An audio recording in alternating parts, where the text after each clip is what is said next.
Hi everyone. For this video, I just wanted to talk a little bit about the National Electric Code and kind of how to access it and just a basic overview, very basic of what that is. Just as kind of prep for this course, I want to make sure everyone is comfortable on what the resources are for this course. So I'm going to share my screen here and talk through a couple things. By now, you should be aware that this is a textbook for this course. So it's electrical systems based on the 2020 NEC.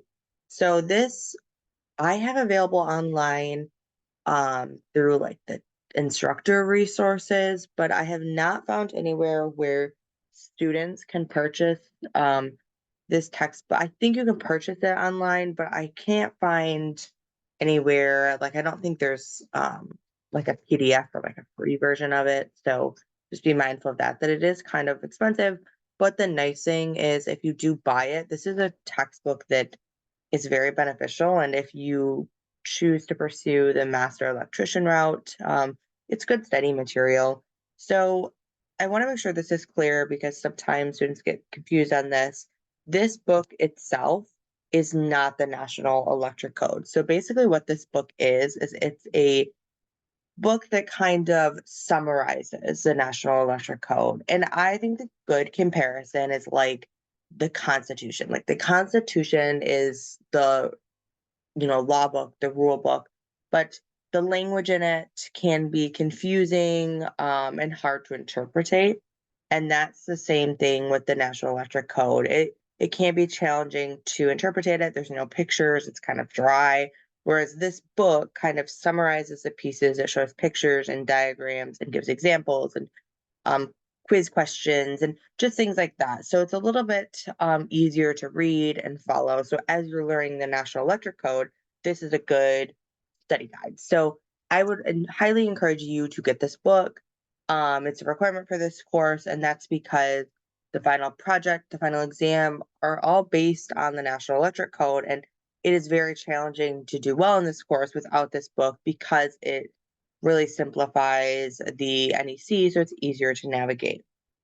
Now, the NEC is also important for this course because there might be times where you have to reference something in um, the NEC. So I just wanted to talk about where to find that online. And you can get the National Electric Code free online, and I would highly encourage you all to do that. So if you go to the NFPA.org website, which is where I'm at now, and you should note that the NFPA, the National Fire Protection Association, they are responsible for writing that NEC every 3 years. So this, I just typed in National Electric Code and clicked on the NEC. It looks like this. The cover page every year does. It's like this red cover where it says NFPA 70 and then the NEC in this logo.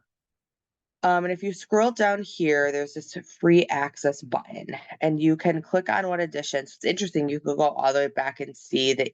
Oh gosh, that's crazy. I didn't even realize. But the 1897 National Electric Code, that's how long this has been around, and just see if you're curious, you can download that. I downloaded the 2023 one, but you can click on the 2020 so it matches the book you have. And basically just select the edition and then click this free access button. And it does take a minute to load, but it will, once it loads, it'll give you it like this. So this is again the 2023 version. And I can go to all of the chapters. So you can see that there's a couple things on this NEC I just wanted to point out. And in another video, I'll talk in more detail about the actual sections of the NEC and kind of how to read the NEC. But this is just a basic overview. So one thing when you get the downloaded link like this, the nice thing is you can zoom in. I have touchscreen, so I'm able to just kind of zoom in like this. But if you don't, you can probably do it manually like this. So but there are, as you can see, 9 chapters of the NEC. And I would say that all of the chapters talk about a different section. So you can see that like chapter 2 talks about wiring and protection. Chapter 6 talks about special equipment, 7 talks about special conditions. And these are interesting because, as you can imagine, these, I would say, are the chapters that most increase over time because of the fact that we're constantly getting additional special provisions and special conditions based on the fact that over time, new circumstances and problems arise with electricity, and we have to have ways to kind of codify those. So that is just interesting to point out. But there are 2 chapters, again, that I wanted to just briefly touch on. And the one is chapter 1 of the NEC. So chapter 1 is a really good one to skim, specifically Article 100. So Article 100 of the NEC talks all about definitions. So that is really helpful because these are all definitions of things that you, as a future employee or future electrician, you should be aware of all these definitions and have a basic understanding of what all of these words are. So these essentially in the Article 100 give definitions for just about anything related to electricity. So some of these you're probably already familiar with, like ampacity, an amplifier, an appliance. You can see it's in alphabetical order. And then if you want to navigate through this, there is a way to do that. There's this at the bottom, this toggle screen where you can toggle through. So like you can go back like that. And then I think, one sec, mine's doing a little funny because the way that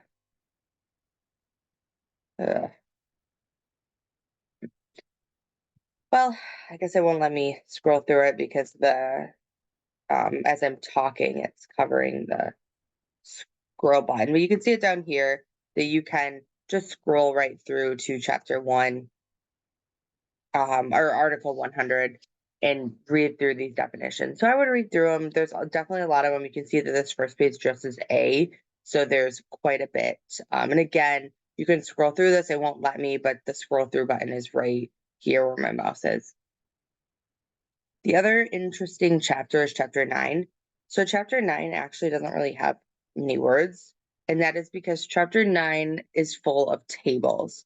And thing is, tables are really relevant to the National Electric Code because it provides valuable information for installers and designers of electrical circuits and of just electrical knowledge in general. So you can see that if I were to scroll in this chapter, it would talk about it would show all different tables, and there's several for various different areas related to electricity. So related to all of these past 7 chapters, there's tables related to wiring and protection. There's tables related to appliances and raceways and conductors, and just a lot of tables that are useful to give you useful information that you wouldn't know otherwise. And the nice thing is, too, the fact of the matter is you're not supposed to memorize all these tables. You just need to memorize where to find these tables. So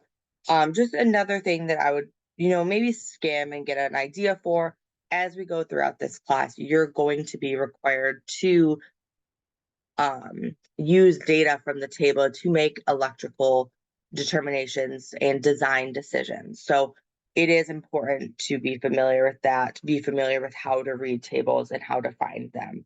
But with that, just wanted to point out, again, the requirements for this class. So you have free access to the National Electric Code. So I would definitely make sure that you're able to access that, and kind of you can skim through all of the different chapters and all of the articles in each chapter, which is really helpful. And then also I would make sure that you are familiar with this 2020 electrical systems book. Again, this is not the NEC. It is just the book that talks about the NEC in easier terms. But that's all. Thank you.